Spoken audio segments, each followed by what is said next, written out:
So you're still not losing fat, even with a strict diet and workout plan in place. These habits I'm about to talk about might be to blame. You might feel like you're doing everything right, but these 6 habits I'm about to talk about might be holding you back. So let's go over them. So for the first habit, we're going to go over mindless snacking. So do you ever find that in between meals, instead of waiting for the next meal, you're just grabbing the next snack out of the fridge and having it? Even healthy snacks can add up. You might think these low calorie snacks are good for you, but they can add up to hundreds of calories, which can take your calorie deficit even into a calorie surplus if you're not careful. So what I'd say to this is to ask yourself, are you really hungry as you go to reach for your next snack? And if the case is yes, then I'd look at having meals which are more evenly spaced throughout the day. So instead of having 3 big meals, I'd go for 5 smaller meals spread out throughout the day. This will help with cravings, and you should manage better and feel better at the end of the day and much more full before bed. So habit number 2 is weekend reward eating. So do you find that throughout the week you're pretty dialed in with the training and nutrition, but as soon as it gets to the weekend, you go completely off plan, you're having Domino's, you're having takeaways, you're having whatever. This is pretty common with a lot of people, but a weekend can offset a week's worth of progress if you're not careful. Say for example, you're in a deficit trying to lose fat throughout the week, and then as soon as it gets to the weekend, you're having 4,000 or 5,000 calories. Just think that's going to completely ruin the progress you made during the week. So the weekend should be just as dialed in, and make sure you're on point with your calories and you're not going insanely overboard. I would say you can still make progress if you want to go up to maintenance calories on the weekend, but as long as the rest of the week is in a deficit, you'll still continue to lose fat. So for habit number 3, inconsistent sleep schedule. So many people aren't getting enough sleep and on a consistent basis. You might brush this aside, but hunger hormones can really make you overeat the next day.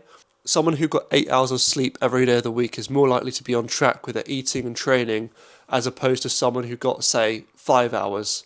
Getting less sleep means you feel less recovered, you might feel more hungry, which means you're more likely to overeat and go over your calories, which is not ideal for weight loss.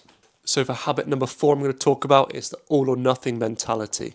So do you find that you get big bursts of motivation that only last a few days, where you're doing everything perfectly, you're doing your cardio, you're doing your training, you're getting enough sleep, but then as soon as you mess up once, you go off the rails? Just because you missed one workout doesn't mean you just give up on everything and say, screw this, I'm not doing this anymore. All that needs to change is you go straight back to what you were doing before. So say if I'm on the diet and I slip up once and go off plan on my meals, all I do is go straight back to the plan. It affects nothing. That one mistake would not have changed much at all. Just get straight back on the plan. So making mistakes are normal, it's just what you do after that which matters the most. So for habit number 5, we're going to talk about liquid calories. You're tracking all the meals you eat, but you're forgetting about all the liquid calories you're having during the day. It can all add up, whether it be alcohol, coffee, soft drinks with sugar in, they all add up and make a difference to your total calories. So if you're not already having diet drinks or coffees with not much milk and sugar in, you might be having way too many more calories than you think.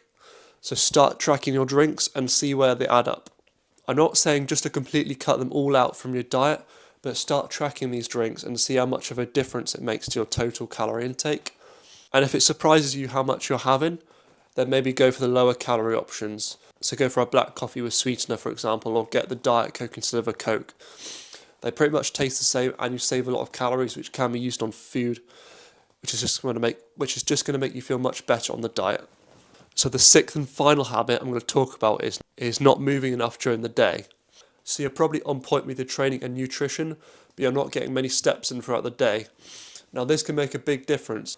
So if you're only doing a couple thousand steps each day, the amount of calories you expend during that day is going to be much less, as opposed to if you're doing, say, 10,000. So it's pretty crucial you get a good amount of steps in each day. Whether or not you want to lose weight, steps are key. And it also means you can eat a higher amount of calories and still lose weight. So make sure you get your steps in. It doesn't mean do 20,000 steps a day, but I would say at least 8k would be great. So that's all the bad habits I wanted to talk about today, which might be sabotaging your fat loss. But it's all well you knowing those, but what can you do to fix that if that's you? So for habit 1, having 5 evenly spaced meals is key, as it means you're satiated throughout the day and you have less cravings to overeat. Habit 2, not going off plan on the weekend. Keep it dialed in. Again, you can enjoy yourself, but don't go off plan. Make sure you're dialed in throughout the week and you're following a diet plan which is sustainable and doesn't cause you to go crazy on the weekend. For habit 3, getting 8 hours of sleep every night is key. It means you wake up feeling refreshed, recovered, you're less likely to overeat, you're more likely to stick to the plan, train hard, eat well. It's as simple as that. So for bad habit 4, when you mess up and overeat, just go straight back to the plan. If you get straight back on the plan, that one mistake wouldn't have done anything, so just get back to it. And the last habit is just getting 8k steps. And if you've hit a plateau with your weight loss, these extra steps might be the difference between you gaining and losing weight. So that's all today. Thanks for watching, and if you did enjoy this video, I would appreciate if you liked and subscribed. So thank you to everyone watching these videos. I'm going to try upload more often for you guys, but hopefully once a week. But if you're guilty of any of these habits I mentioned in the video, do drop a comment and let me know what it is, and I'm happy to help. So yeah, please subscribe, and I'll see you guys in the next video.